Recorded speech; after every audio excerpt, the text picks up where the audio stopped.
우리 묵도함으로 3월 15일 청년부 예배 하나님께 올려드리겠습니다. 묵도하겠습니다. 우리의 영혼이 사냥꾼의 올무에서 벗어나 새같이 되었나니 올무가 끊어짐으로 우리가 벗어났도다. 우리의 도움은 천지를 지으신 여호와의 이름에 있도다. 아멘. 찬양하겠습니다. 나는 예배자입니다. 찬양하겠습니다.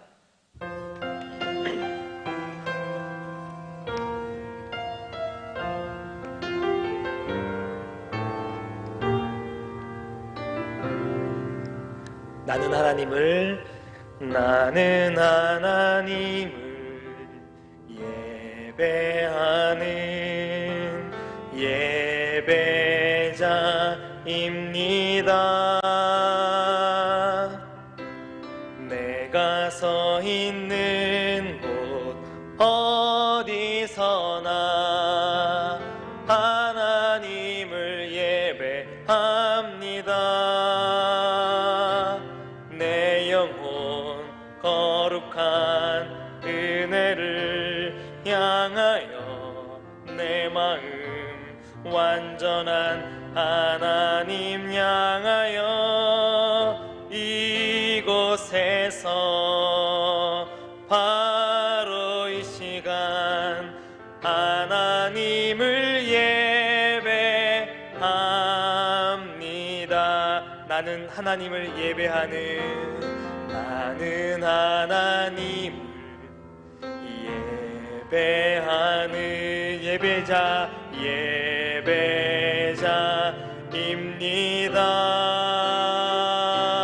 예배자입니다. 내가 서 있는 곳 어디서나 하나님을 예배합니다. 내 영혼 거룩한 은혜를 향하여 내 마음 완전한 하나님 향하여 이곳에서 바로 이 시간 하나님을 내 영혼 거룩한 은혜를 향하여 내 영혼 거룩한 은혜를 향하여 내 마음 완전한 하나님 향하여 이곳에서 바로 이 시간 하나님을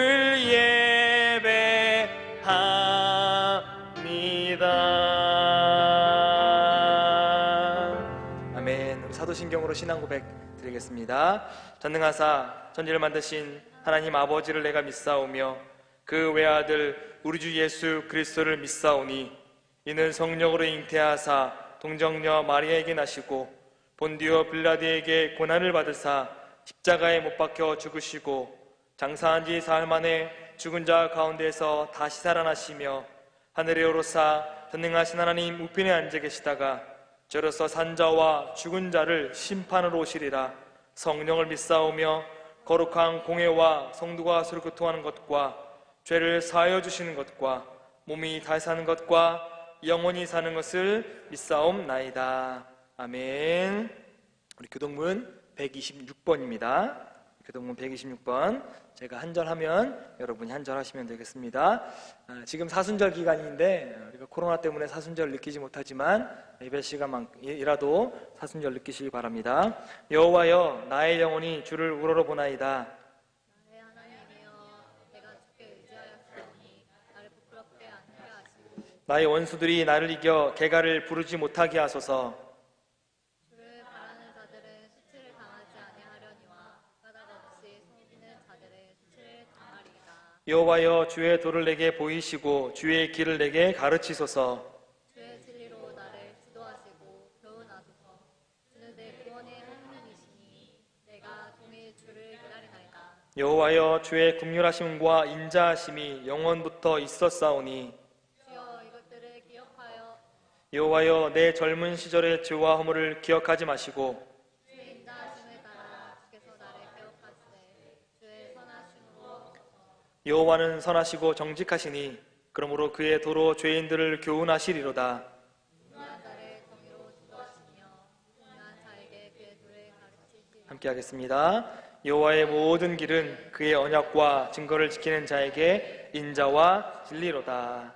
아멘. 우리 부회장님이신 장수영 자매님 기도하겠습니다.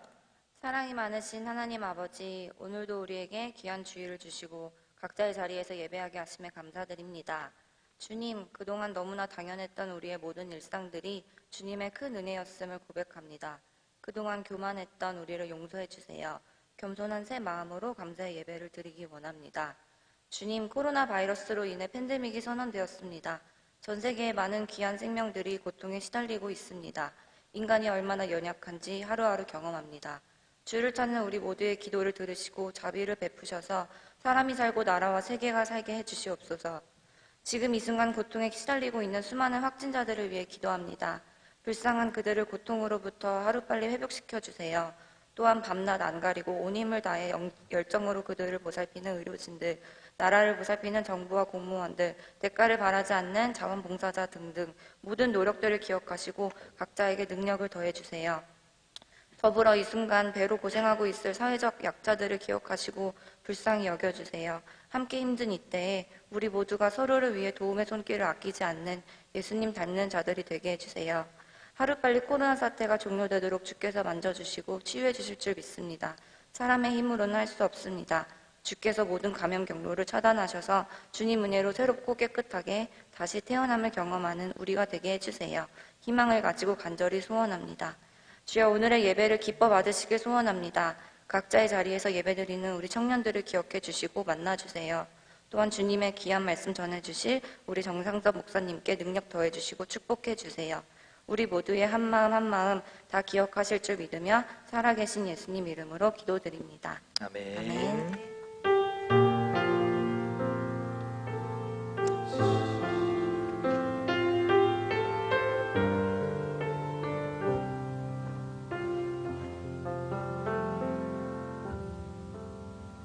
네, 영성 총무님.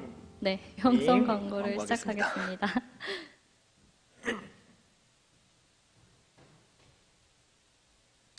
네. 지금 있는 온라인 청년 예배 매뉴얼입니다. 첫 번째, 하나님의 은혜를 사모하며 기도하고요. 예배 10분 전부터 준비를 완료하고 기도해 주세요. 모든 순서에 정성을 다해 참여해 주시고 방해가 되는 것들이 있다면 미리 제거합시다. 그리고 누워 계신 분들 앉아주시고요. 헌금은 정성껏 모아 저희가 함께 모일 때, 교회에 오실 때 가져오시면 됩니다. 2부 순서는요, 임원단과 함께하는 라이브 톡이고요. 바로 예배가 끝난 후에 진행되오니 끄지 마시고 함께 유튜브에서 재미있게 나눔을 했으면 좋겠습니다.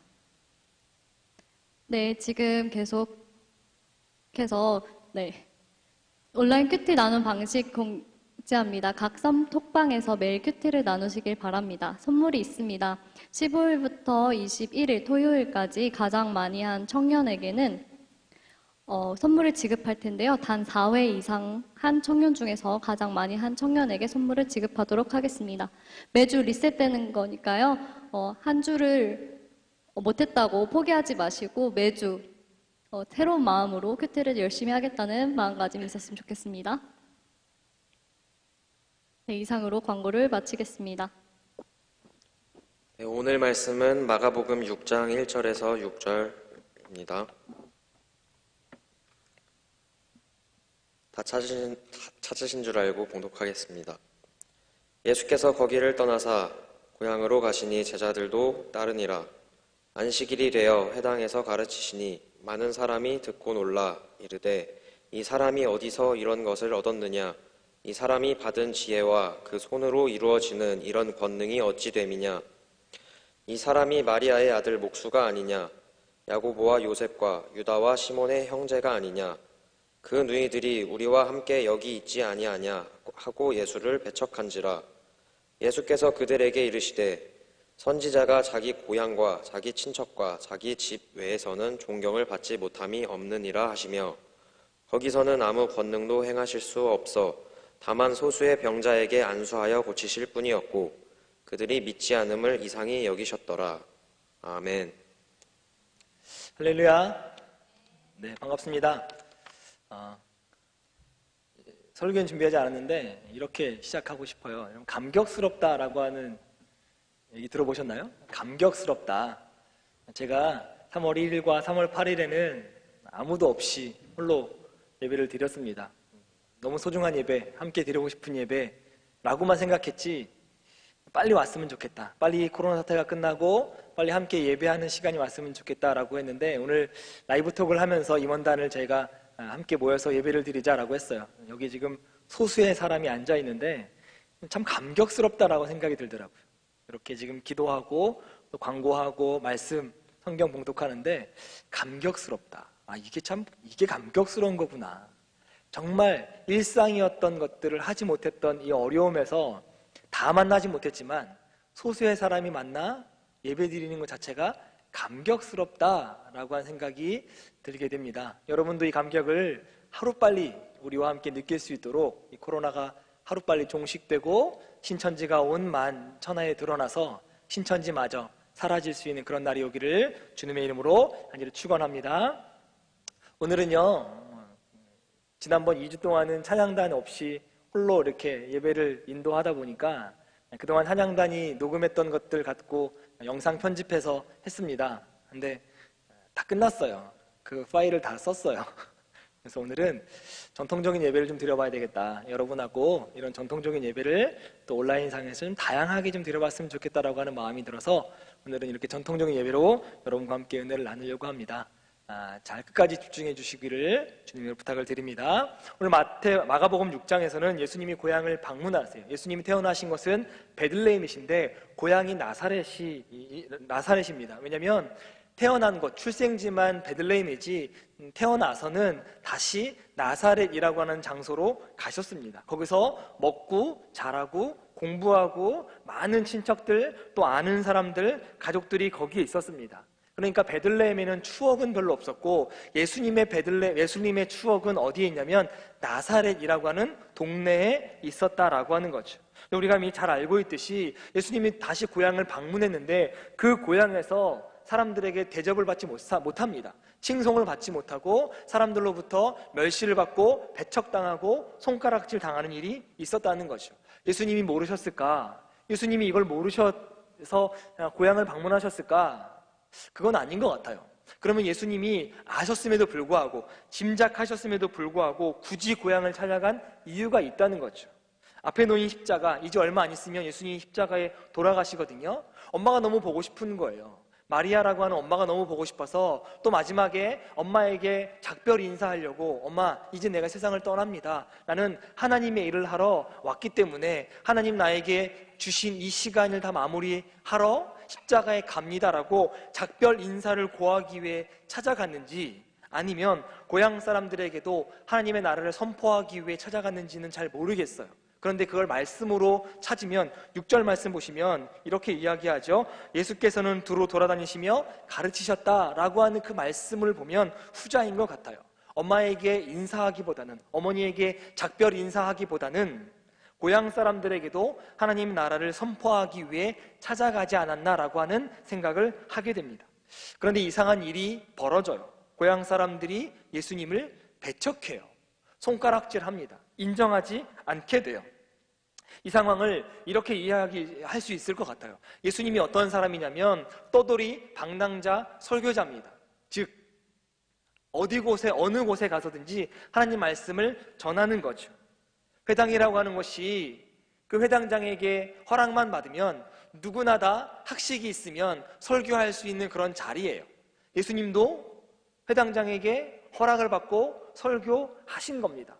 사람들이 인정하지 않지만, 사람들이 이해하지 않지만 그래도 방랑자 설교자였던 예수님에게는 설교할 수 있는 기회를 준 거예요. 거부할 수 없었습니다. 왜냐하면 거긴 누구나 다 서서 설교할 수 있는 자리였기 때문에.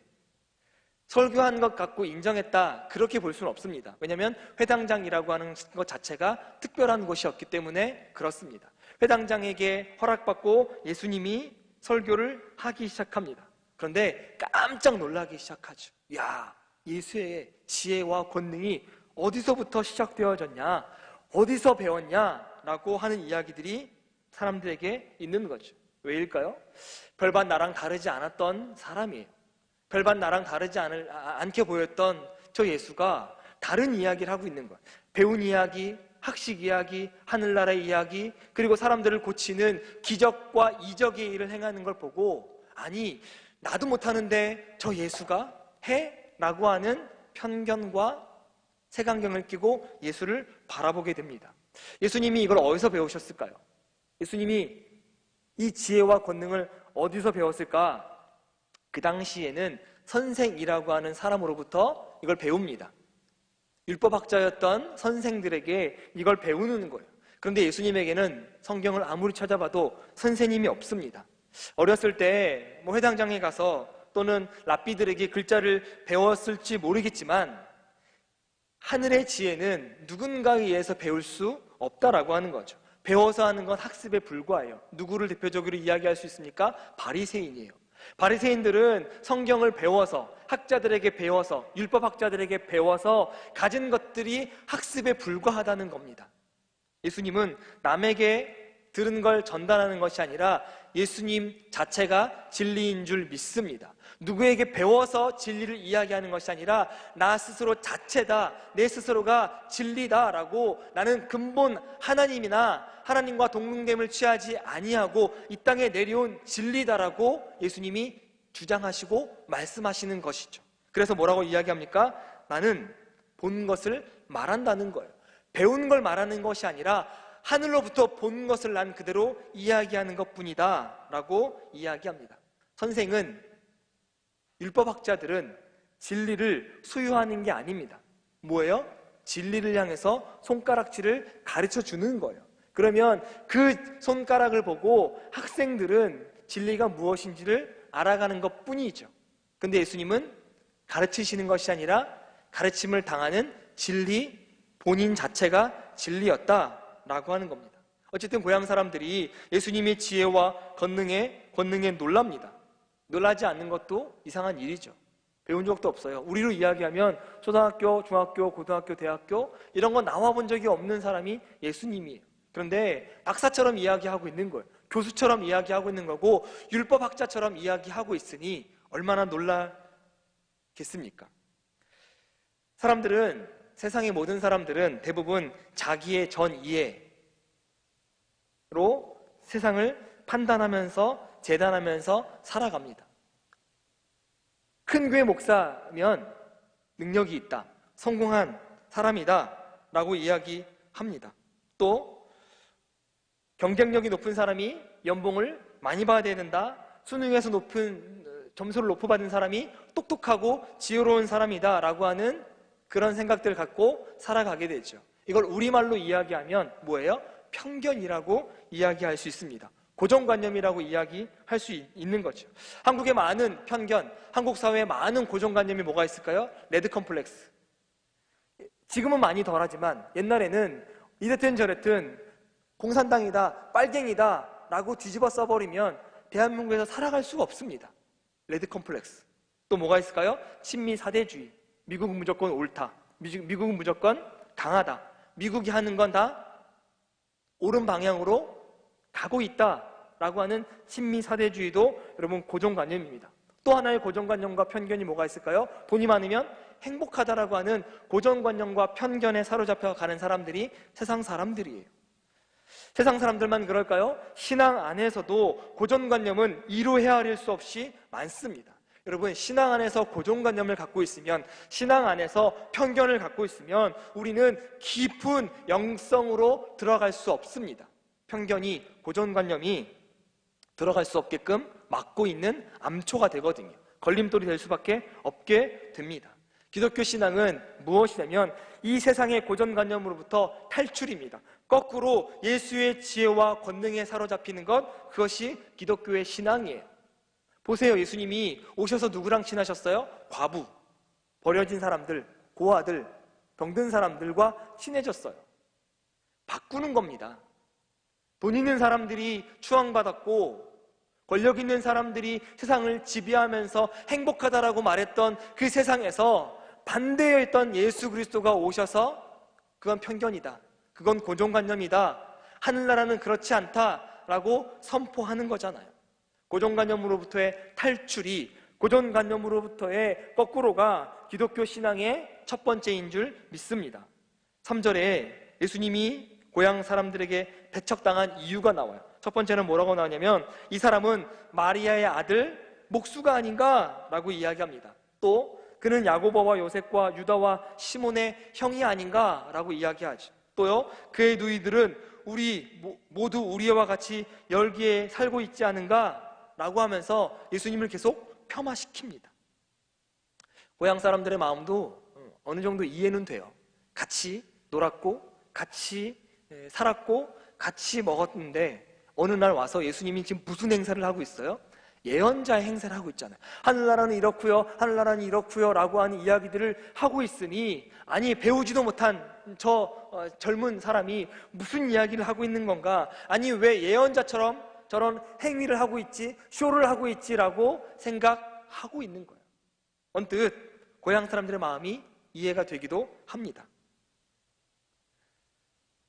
왜요? 당시의 목수라고 하는 직업은 최하층 직업이거든요. 그것도 목수의 아들이에요. 그러면 최하층의 사람들의 아들, 자녀, 그러면 배우지 못하고 먹지 못하고 누리지 못하는 층이에요. 근데 지금 이야기하는 건 하늘을 이야기하고 자신이 하나님이라고 이야기하고 하나님이 나를 보내셨다고 이야기하고 하늘나라는 이러한 곳이다 라고 이야기하고, 또는 뭐라고 이야기해요? 아니 저 성전은 내가 3일 만에 부시고 다시 지을 거다라고 하는 신성모독 이야기도 하고 있어요. 그건 사람들이 이해 안 되는 건 어느 정도도 이해되기도 합니다. 근데 사람들이 되게 웃긴 건 뭐냐면 예수님의 지혜가 하나님으로부터 나왔다는 것을 본능적으로 알고 있습니다. 근데 인정하지 않는 것뿐이에요. 여기에 지혜라고 하는 말이 소피아라고 하는 말이고요, 권능이라고 하는 것 두나미스라고 하는 거 알죠? 들어봤죠? 거기에 비슷한 단어 dynamis라고 하는 단어입니다. 그러니까 지혜와 권능이 소피아와 dynamis인데 이 말 뜻 안에는 뭐가 있냐면 하나님의 선물, 하나님의 힘이라고 하는 뜻이 담겨 있습니다. 지혜와 권능은 하나님의 선물이고 하나님의 힘이다라고 하는 걸 알고 있는 거예요. 그런 단어를 쓰고 있습니다. 즉, 저 사람은 소피아, 하나님의 지혜를 갖고 있다, 저 사람은 두나미스, 하나님의 힘을 갖고 있다라고 이야기하고 있는 겁니다. 알고 있음에도 불구하고 인정하지 않는 것뿐입니다. 가르침, 권능, 하나님으로부터 온 것을 알고 있음에도 불구하고, 그럼에도 불구하고 나는 인정할 수 없다, 그럼에도 불구하고 나는 저 사람을 다시는 인정할 수 없다라고 스스로 마음을 먹은 거죠. 그러면서 예수님을 일러 요셉의 아들이라고 이야기하지 않고 뭐라고 이야기해요? 마리아의 아들이라고 이야기해요. 이 당시에 유대인의 관습은 아버지의 이름을 붙여서 요셉의 아들 예수라고 이야기를 해야 돼요. 누구는 그렇게 이야기해요. 이 당시에 요셉이 죽었을 거라고 추측하거든요. 사망했을 거라고 생각해요. 그러니까 요셉이 없으니, 요셉이 고인이 됐으니 엄마 이름을 붙여서 이야기하는 거 당연한 거 아닌가요? 라고 하지만 그 당시 유대의 관습은 아빠가 죽었어도 아버지가 죽었어도 엄마의 이름으로 이야기하는 건 그 사람을 깎아내리는 거고 상대방을 모욕하는 겁니다. 요셉이 죽었어도 요셉의 아들 예수가 아닌가라고 이야기해야 돼요. 근데 뭐라고 이야기해요? 마리아의 아들 예수가 아닌가라고 이야기합니다. 사람이 이만큼 사악해요. 마음을 먹으면 깎아내릴 만큼 깎아내리는 게 사람입니다. 바꿔서 말할 수 있어야 되는 거 아닌가요? 우리 가운데 이 변두리 이 나사렛에 야 저런 위대한 사람이 태어났으니 박수 쳐줘야 될 일 아닌가? 마리아가 아빠 없이 위대한 사람을 만들어냈으니 야 어머니 진짜 힘들었겠구나. 정말 먹지 않고 입지 않고 저 아들 키워내느라 얼마나 고생했나, 박수 쳐줘야 되는 거 아닌가라고 이야기해야 되는 거 아닐까요? 아니면 야, 저 목수의 아들도 저렇게 뛰어난 학식을 가졌으니 우리도 할 수 있다, 우리도 한번 해보자 라고 하면서 으쌰으쌰 해야 되는 거 아닌가요? 근데 뭐라고 이야기해요? 마리아의 아들, 목수의 아들, 그리고 우리와 함께 살아가는 사람의 누이, 형 아닌가라고 상대방을 모욕하고 상대방을 깎아내리는 것이 인간이에요. 왜요? 그렇게 편견을 갖고 보니까, 그렇게 마음을 갖고 보니까 그 사람이 그렇게밖에 보이지 않게 되는 거죠. 왜 그럴까요? 편견이고요, 아집이고요, 고집이고 고정관념이고 색안경을 끼고 보는 것뿐입니다. 여러분, 편견에 사로잡히면 예수님의 권능도 통하지 않습니다. 쉽게 말하면 편견에 사로잡힌 사람에게는 하나님도 어쩌실 수 없다라는 거예요. 더 어려운 건 무엇이냐면, 내가 편견이라고 하는 것, 내가 고정관념을 갖고 있어 라고 하는 사람은 그나마 나아요. 바꾸려고 노력하거든요. 근데 나는 편견도 없고 나는 고집도 없고 나는 고정관념도 없어 라고 내 생각과 내 말과 내 행동이 옳아라고 주장하는 사람들이 문제인 거예요. 왜냐하면 다른 사람들의 말에 귀를 기울이지 않거든요. 그런 사람 보셨어요? 나는 쿨해. 저번에 이렇게 이야기했는데 그거 아직도 기억해? 나 벌써 다 잊었는데 라고 이야기하는 사람 보셨어요? 근데 가해자는 잊을 수 있지만 피해자는 안 잊혀져요. 그 가해자가 나는 괜찮아, 벌써 다 잊었는데 아직도 기억해? 라고 하면서 아직도 그걸 상처로 가지고 있는 사람을 또 핍박하는 것 자체도 고정관념이고 그것도 편견이에요. 내가 잊었다고 다 잊어요? 사람이 그렇게 간사하고 무서운 거예요. 편견 때문에 우리는 꽃다운 젊은 연예인들을 하늘나라로 보낸 일들이 너무나 많잖아요. 많이 겪었잖아요. 그들이 그들의 삶을 포기할 수밖에 없었던 이유가 무엇일까요? 단 하나, 편견 때문이라고 이야기하기는 어렵지만 편견이 그 브라운관 안에서 보여지는 그 사람의 단 한편적인 이미지를 갖고, 편견을 갖고, 색안경을 끼고 고정관념을 갖고 보고 나서 그 다음부터 뭘 하기 시작해요? 댓글을 달기 시작해요. 댓글을 달았는데 그 댓글을 그 연예인이 보게 됩니다. 그 유명인 사람들이 보게 돼요. 나는 그렇지 않은데 라고 하면서 편견을 갖고 고정관념을 본 이 사람이 이 상처를 이겨내지 못하게 되면서 우울증에 빠지게 되고, 나는 필요 없는 존재구나, 나는 세상 사람들에게 환영받지 못하는 존재구나 라고 하면서 자신의 삶을 마감하는, 자신의 삶을 포기하는 일들까지 우린 너무나 많이 봤잖아요. 저는 편견부터, 고정관념으로부터 시작되어진 아주 슬픈 일이라고 생각합니다. 연예인만 바라보는 시각만 편견이 있을까요? 우리 사회의 장애인을 바라보는 편견은 없나요? 우리 외국인들 바라보는 것, 특별히 유럽 사람을 바라보거나 미국 사람을 바라보거나 아시아, 그것도 중동, 동남아시아 사람을 바라보는 시각 편견은 없나요? 우리에게? 학력에 대한 편견은 없어요? 외모에 대한 편견은 없나요? 여성에 대한 편견은 없나요? 여러분, 이러한 편견들이 우리의 사회를 차갑게 만들고 있는 거죠. 사회적은요, 남북관계에서 우리가 보수로 진보로 나눠져서 서로를 삐딱하게 바라보니까 평화적인 통일을 가로막는 장애물일 뿐 아니라 엄청난 국력의 낭비와 소모를 가져오고, 어쩌면 민족의 역사를 파괴시키는 암초가 편견이 아닐까요? 서로를 삐딱하게 바라보는 눈빛? 그런데 아이러니하게도 가장 큰 편견은 사회적도 아니고 개인이 누구를 바라보는 시각도 아니에요. 가장 큰 편견이 누굽니까? 역사상에서 예수를 바라본 편견. 하나님의 아들임에도 불구하고 하나님의 아들이라고 인정하지 않게 되어지는 편견. 저들이 나를 삼키러 왔다. 바리새인 입장에서, 율법학자 입장에서, 서기관들 입장에서, 대제사장 입장에서, 저 사람이 나를 죽이러 왔다, 이 종교를 없애러 왔다, 하나님을 신성모독하려고 왔다라고 하는 편견 때문에 여러분, 우리는 무엇을 했죠? 예수를 십자가에 못 박았어요. 세상이 이러한 편견들 너무나 많이 있습니다. 이만큼 편견은 무섭고 파괴력이 있고 다른 사람을 죽일 수 있는 무서운 것인 줄 믿습니다. 편견, 역사상의 큰 사건들의 이야기만 하는 것이 아닙니다. 오늘 우리들의 일상적인 삶에서도 이 편향적인 시각 때문에 울고 웃고 하는 일이 다반사예요. 이 편견 때문에 갈등이 일어납니다. 이 편견 때문에 다툼이 일어나요. 이 편견 때문에 반목이 일어나고, 이 편견 때문에 분열이 일어나고, 이 편견 때문에, 고정관념 때문에 아픔이라고 하는 것이 시작되어진다라고 하는 거죠.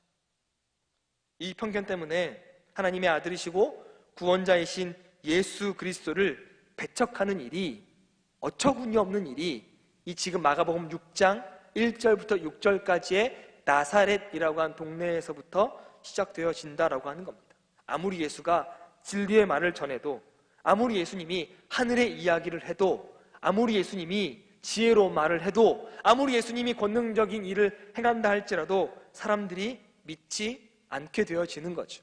무엇 때문에요? 삐딱한 시선 때문에. 그리고 나는 예수를 인정하지 않겠다라고 하는 편견과 고정관념과 내 결심 때문에 이런 일이 벌어지고 있다라고 하는 거죠. 그래서 예수님은 몇몇 병자에게 안수하시고 고치셨다라고 하는 5절 말씀을 보니까 예수님이 전체적으로 고향을 등진 건 아니지만 그래도 소수의 사람들만 고치시고 그 고향 땅을 떠나셨어요.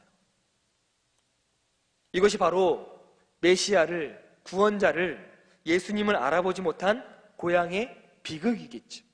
예수님이 가는 곳곳마다 사람들을 고치셨어요. 배고파하는 사람들을 먹이셨어요. 하늘나라를 알지 못하는 사람들에게 천국의 소망과 희망과 기쁨을 알려주셨어요. 그런데 이 모든 나사렛 사람들은 이 모든 것들을 다 누리지 못하는 비극에 빠질 수밖에 없었다. 왜요? 편견 때문에요. 스스로 예수를 인정하지 않겠다라고 하는 결심 때문에요.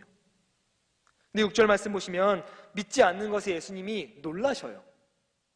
섭섭해서 놀랐을까요? 왜 나를 인정하지 않지? 내가 누군데? 내가 하나님의 아들인데? 내가 내 스스로 내 개인적인 이익을 챙기자고 여기 와서 이런 일을 하나? 라고 섭섭하셨을까요? 인간이면 섭섭할 수 있을 것 같아요. 제가 여러분들도 굉장히 좋아하는 말씀 있죠? 이 말씀 되면 이렇게 막 자기가 거기에 몰입돼가지고 몰아일체 되는 거. 내가 스스로 내가 되고 그가 내가 되고 막. 제가 마가복음 6장만 되면 이런 이야기가 돼요. 예수님 마지막에 뭐라고 이야기하시냐면 고향에서도 인정받지 못하는 것이 예언자와 선지자다라고 이야기하잖아요. 제가 그 말씀 붙들고 전도사 시절을 보냈거든요. 28년 동안 청년으로 어린아이, 유치원, 초등학교, 중학교, 고등학교, 대학교까지 28년 동안 보냈던 교회에서 어느 날 하루아침에 전도사가 된 거예요.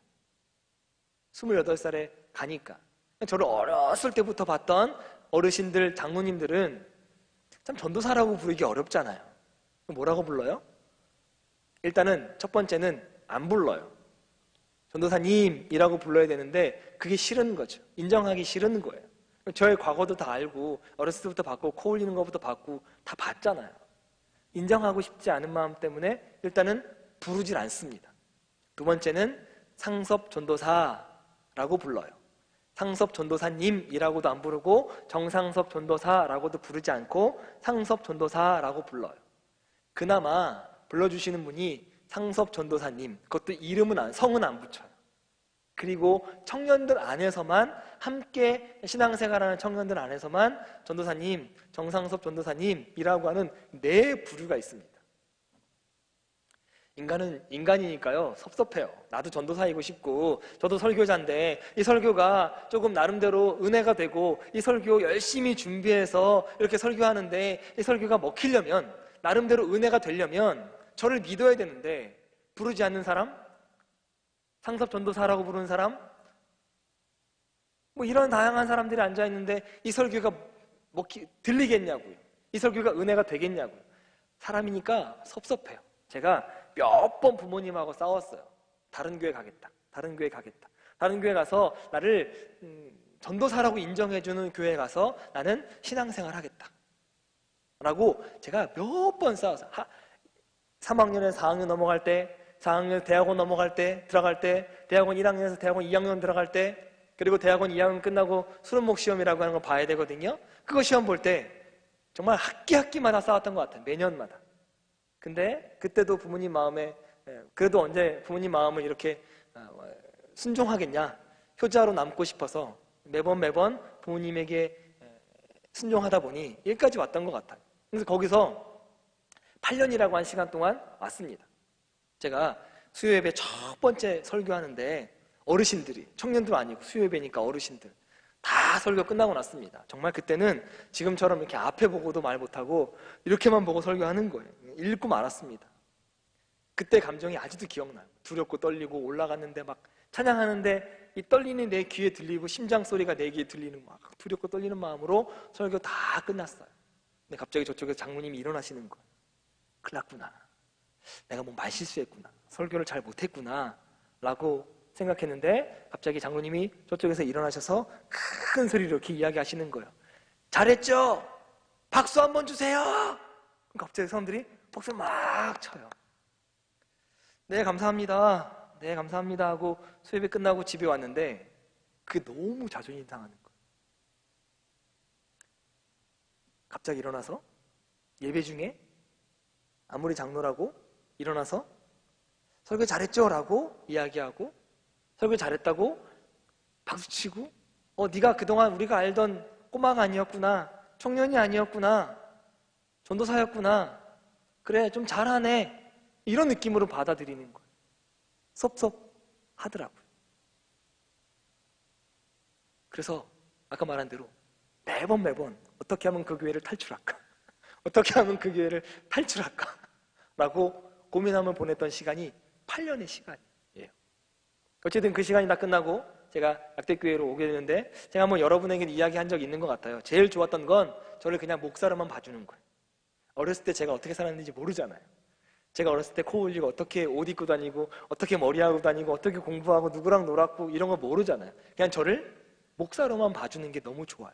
왜냐면 설교자라고 하는 마음이 커요. 저는 이 설교를 하려면 저를 목사로 바라봐 주는 것 자체가 일단은 신뢰거든요.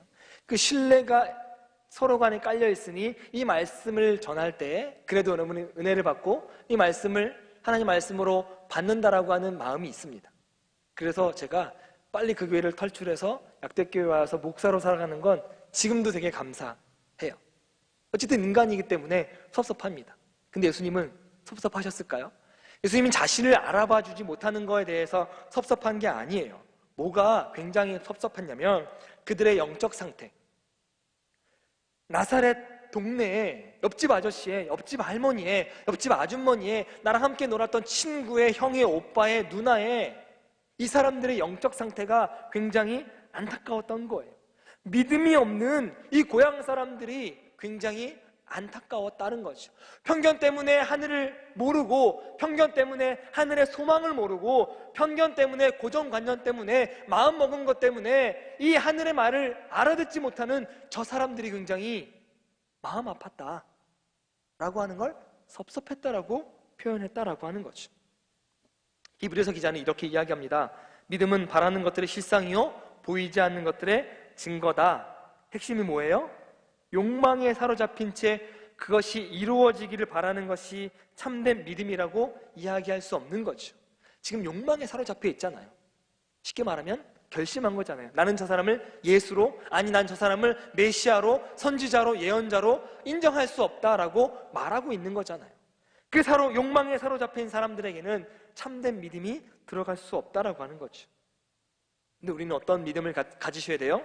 이와 달리 우리의 생각을 뛰어넘고, 우리의 경험을 뛰어넘고, 우리의 지식을 뛰어넘고, 우리의 일상을 뛰어넘고, 우리의 과학을 뛰어넘고, 우리의 의학을 뛰어넘는 하나님이 구원의 최고점이다, 구원의 능력자이시다, 구원의 시작점이시다라고 하는 그 믿음을 갖고 살아간다면 여러분도 예수님을 실상으로 바라보고 있는 줄 믿습니다. 그 믿음이 우리 안에 있어야 예수님이 진짜 우리 안에 나타나셔서 우리에게 말씀하실 때 진짜 예수님이 예수님 되시고 진짜 기적이 기적이 되고 진짜 하늘나라의 복음이 되어지는 줄 믿습니다. 근데 우리를 바라보는 하나님의 마음은 어떨까요? 우리에게 믿음이 있다고 말하실까요? 아니면 우리에게 믿음이 없다고 말하실까요? 우리는 주님의 삶에 주님의 권능이 잘 나타나지 않는다는 점에서 믿음이 충분하다고 말할 수 없을 것 같아요. 왜냐면 우리 안에도 편견이라고 하는 것, 우리 안에도 고정관념이라고 하는 것이 자리 잡고 있으니까요.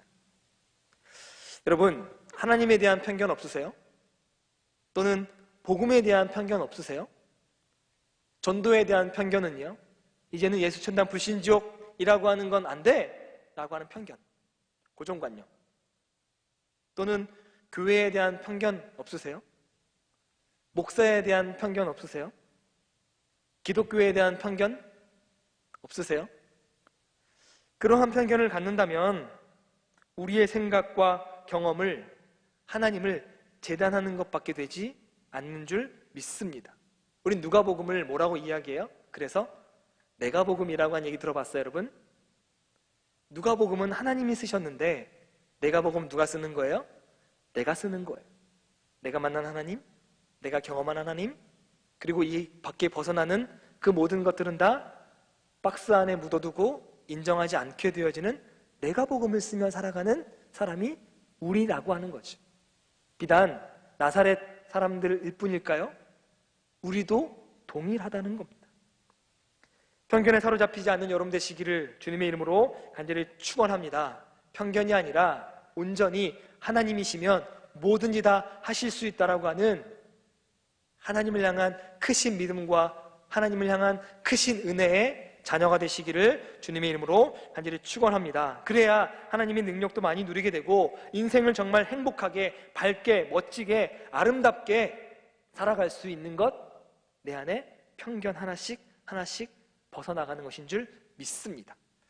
여러분 안에 편견이 무엇입니까? 오늘 한번 짧은 시간이지만 어떻게 편견 가지고 있었는지 한번 돌아보시고 그 편견을 하나씩 벗어나가는 여러분 되시기를 주님의 이름으로 간절히 축원합니다. 잠깐 반주해 주실까요? 잠깐 같이 함께 기도합시다. 내 안에 있는 편견이 뭔가요? 일단 세상을 향한 편견도 편견이지만 하나님을 향한 편견. 하나님 정말 나를 사랑하시지 않나? 내 기도는 정말 들어주시고 계시는 건가? 나는 정말 하나님의 자녀인가?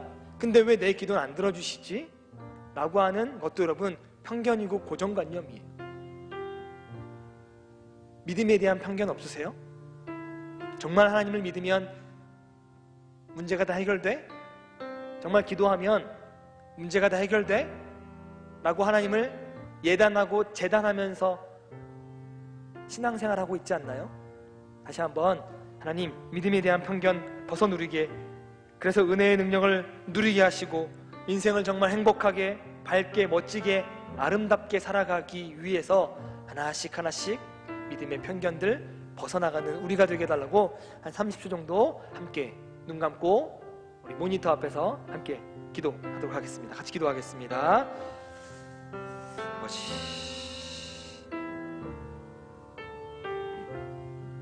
내 안에 있는 편견들, 하나님을 향한 편견, 믿음을 향한 편견, 복음을 향한 편견 다 벗어버리게 도와주시옵소서.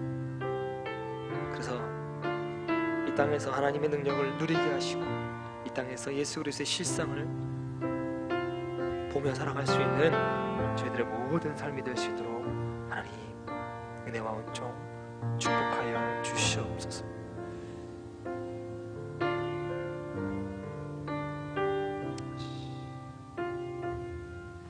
사랑과 은혜가 많으신 하나님, 우리 안에 믿음에 대한 편견이 있다면 오늘 이 시간 버리게 도와 주시옵소서.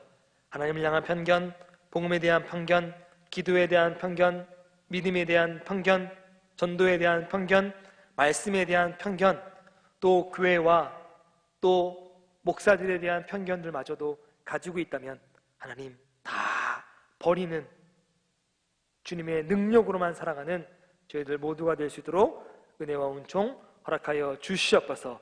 이제는 우리 주 예수 그리스도의 은혜와 아버지 하나님의 지극하신 사랑하심과 성령님의 내주하심과 교통하심과 역사하심이 주님으로만 살아가고 주님으로만 승리하고 주님으로만 기쁨 얻고 주님으로만 평안 얻고 살아가는 사랑하는 약대교회 청년들 머리 위에, 그리고 사랑하는 고통을 겪고 있는 이 대한민국 위에 지금부터 영원토록 함께 하시기를 간절히 축원하옵나이다. 아멘.